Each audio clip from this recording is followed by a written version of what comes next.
My name is Sara Smallhouse, and I am Vice President of the Board of Directors of monca. And this is my dad, David Smallhouse. Some of his work is featured in the current exhibit, Unbroken Legacies, which is currently closed at monca following the guidelines for the governor and shelter in place. So our mission here at monca is to make art accessible. So we're bringing an artist's point of view, an artist conversation into your living rooms. So, Dad, how long have you blown glass? 40 years. 40 years.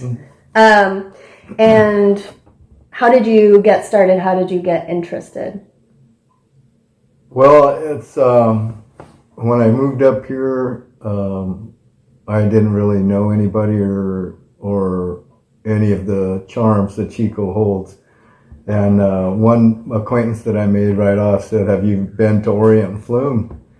And I said, "No, I hadn't." They go, "Oh, you got to go see it," you know. So after a while, I went and found it, and I had never seen anything like that. You know, as far as I knew, glass blowing was something that happened a long time ago, and you know, and wasn't relevant anymore. And I saw what they did there, and I thought, "Holy cow! You know, that's fabulous stuff." And then when I went and finished my degree at Chico State, went to work in the trades like most guys my age do, and like most jobs in the trades, there's a beginning and you complete the job and then you're out of work. Well, that's where I was. And I ran into a kid I know who had worked at Orient Flume, and he was leaving. And I said, "Man, I didn't know you knew how to do that." And he said, "Well, I didn't until I learned there." And so he was leaving. I decided I'd go try and get his job, which I did. And they kept me on in spite of my many failings. And it was their policy that on Saturdays and lunch hours you could have your run of the facilities. And so every Saturday and lunch hour for the next 21 years, I applied myself of their liberal policy and learned the trade. And then after 21 years, then we started Smallhouse Art Glass and ran for another 20. And just recently quit production. So tell me a little bit, I mean, is there anything, where are you from originally? Bakersfield, California. But you've been a Chico artist since you've been an artist. Yeah. And is there anything from growing up that kind of works its way into your art? Well, Bakersfield will instill you with a peculiar sense of humor. And I don't know whether that comes into the art or if it doesn't. But it also is a extremely hot climate in the summertime. And I grew to enjoy that. And so to me, the glass blowing, you know, the heat was not so much of a problem. And it does pose a problem to a lot of people. And over, you know, 40 years of doing it, yeah, the heat becomes a factor. But I mean, initially, no, not so much. You could fight heat and being uncomfortable and everything like that while you're working, and then when you're done with the piece that you're making, then you have time to notice how uncomfortable you are. And but then on to the next piece, and you forget all about it, and you're, you know, focused just on that item, you know. Okay. That's good to know. I did not know that. I had not thought of that before. Yeah. So your degree from CSU Chico was in ancient civilizations, ancient history? It was in history, and I kind of specialized in classical civilization, you know, Greek and Roman times, Russian history, Balkan history, European intellectual history.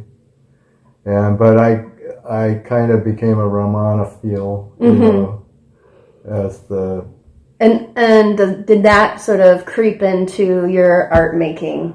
Oh, that creeps into everything I do. You know, if you look at me and you say that guy's not here right now, no, I'm probably not. I'm probably back in 51 BC at the in the Forum or something like that. Mm-hmm. But yeah, it does. Those forms that the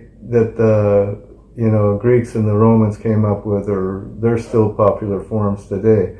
You know, those are silhouettes that didn't just happen and explode onto the scene. They were something that kind of grew as pottery and glassblowing kind of graduated from being a strictly practical, making practical items and became more aesthetic. Those forms grew out of there, and so they're hard to beat. There's pretty much the forms that they stuck with in the heyday of Tiffany and those companies. Right. And I do notice that, whereas your forms kind of go, whatever direction you're trying to take them, I do see a lot of real kind of classical, I like the word you use, silhouettes in some of the pieces. Unfortunately, the agate vase, which is on display in the exhibit, it kind of reminds me of one of those real classical forms. It's the most classical form you'll ever see, and it's too bad you can't see it right here.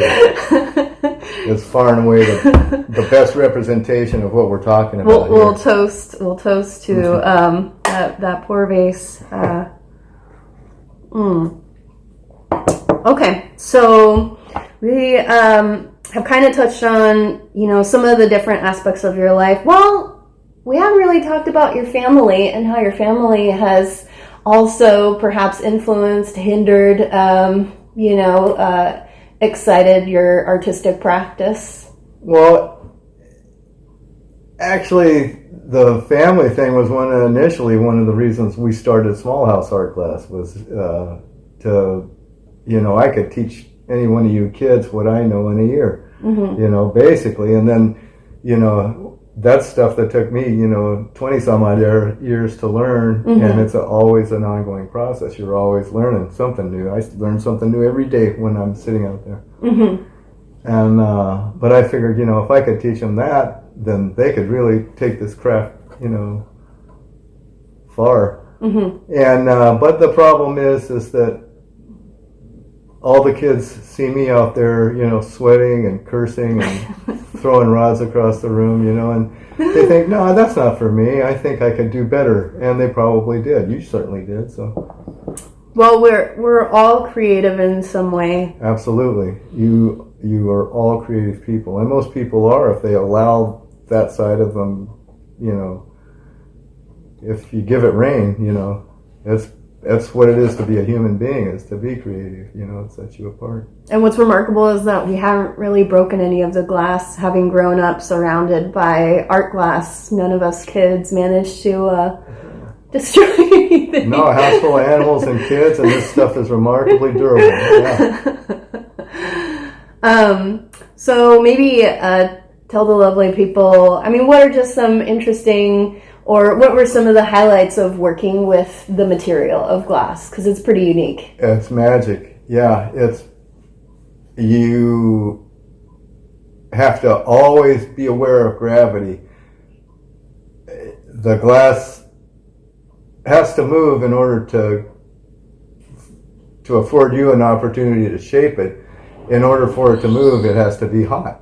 When it's hot, it's going to move whether you're moving it or not. And so you can't take your mind off it for a minute and watch Andy and Mayberry and expect it to be there when you turn your face back towards it. So gravity, the heat, it won't move if it isn't hot. If it isn't hot to a point, it won't stick. It takes heat to make glass stick to glass, to make glass stick to metal, to make it stick to anything. It takes a certain amount of heat.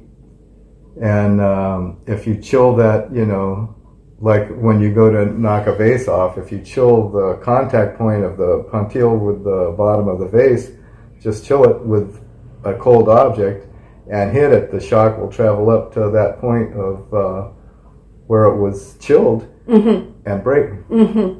So you have to be aware of temperature, gravity. You have to have your focus on the glass because, like I say, if you aren't looking at it, it's going to move, you know. Right.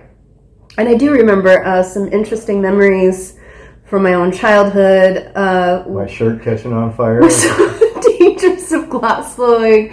Scorched nipples. Yeah. Yeah, your shirt caught on fire. My shirt caught on fire. There was this group from, I don't know, Sweden or Norway behind me. And they were pointing at my shirt and going, you know, gesticulating. I was thinking, oh, I'm glad you enjoy it. And then they would shake their heads and go, you know, gesticulate some more. And then finally I realized my shirt's on fire. And I started pulling it apart as it was. So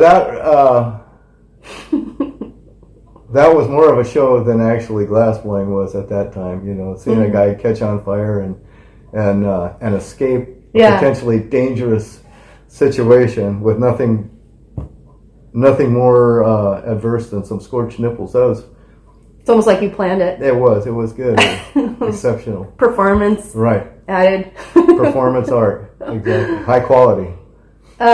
So maybe tell me a little bit. I mean, you worked at Orient and Flume where you had kind of a community of artists, correct? And then you did, you know, solo work on your own.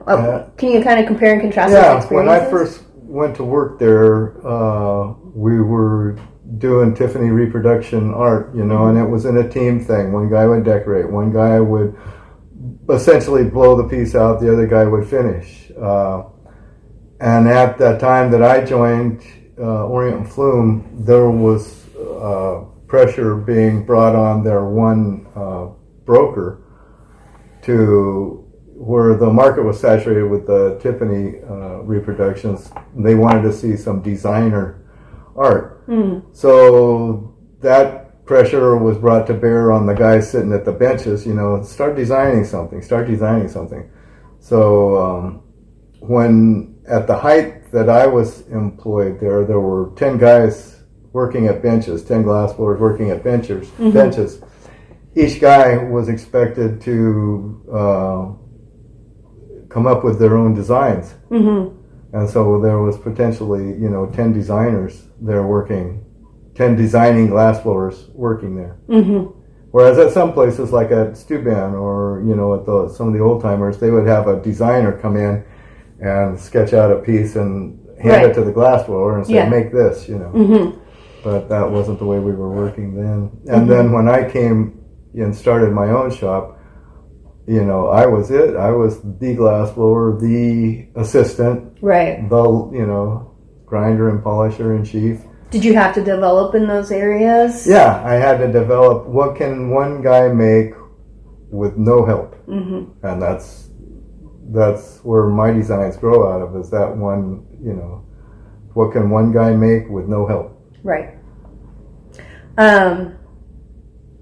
And I know, you know, when you talked about family, we made some jokes, but, you know, I think there's an important I remember when you worked there, No, I think it's important to mention Mom too, because I mean, one of the reasons why you got to explore on your own and do your own kind of artistic stuff was because Mom was supporting you on the business. Mom made it work, I was essentially in Smallhouse Art Glass. There were two halves. There were the guy that worked out back, and then there was the person who took care of the business and everything not pertaining to glass blowing, including signing the glass, and that's where Mom was.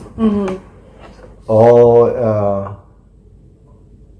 covered all bases. I mean, she's an artist in her own right, and I think she brought some of that problem solving and creativity, you know, to the business. She had a lot of input on what we made here, and she also photographed all that we made here, and bossed me around to no end.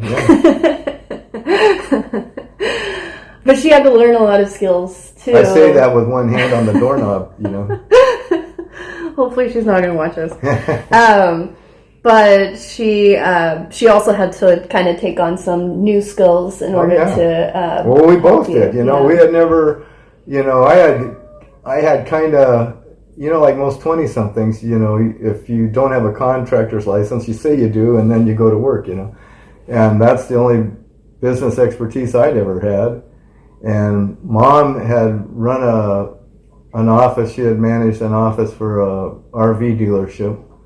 But that was the only expertise that she had had. And so everything else was kind of learn as you go. So I kind of want your opinion on this, because a lot of the art that you make is arguably a functional object. And I know where I stand on the whole, you know, craft versus high art kind of hierarchy, imagined hierarchy. How do you feel about your objects being functional? What do you try to do sort of within those parameters? Well, if I'm making a flower vase, I think how best to display the flowers, you know, or how best to, you know, accommodate a big bouquet that you would buy, you know, at farmer's market or something, you know, how best to, you know, represent the flowers. And then when there's no flowers in the piece, how's it going to look? You know, it's a three-dimensional object, for one thing.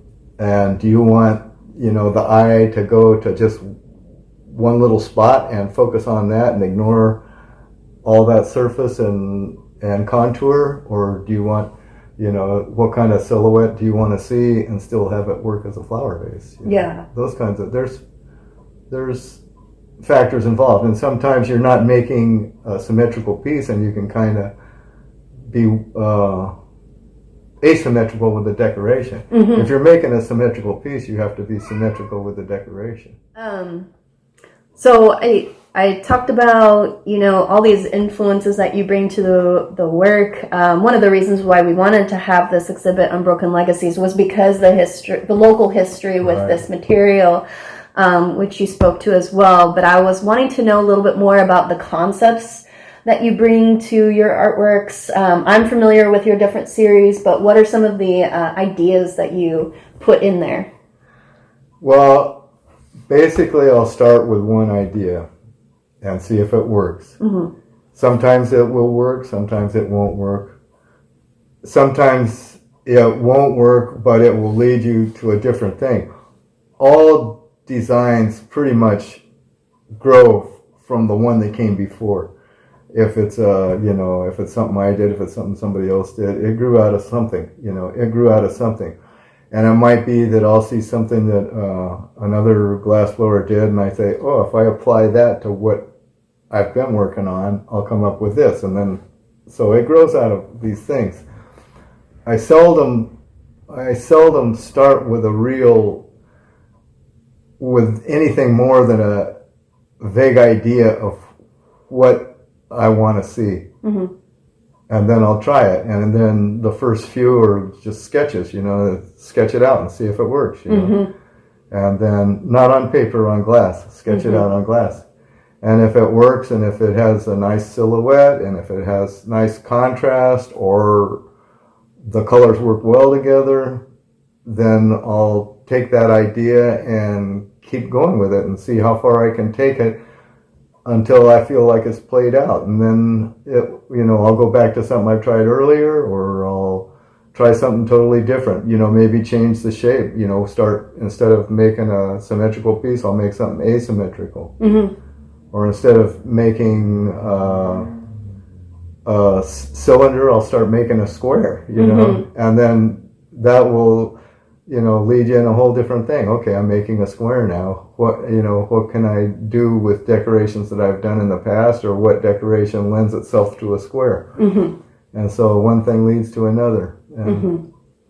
Some of the specific series that I like that you do are where the glass mimics a different material. I think those are really cool. Can you just mention a couple of those and how you got to that? Well, if you're thinking of stone, I've always loved stone. You know, if back in the early days when our family was young and we'd go to the mall for, you know, buy them clothes or something like that, everybody's looking at the shops and everything like that, and I'm looking at how they're faced, and all the stonework in the mall itself, and admiring that. And I've always thought that's a beautiful, beautiful thing, and it lends itself to going around a three-dimensional object. Whereas if you try and design specific, if you try and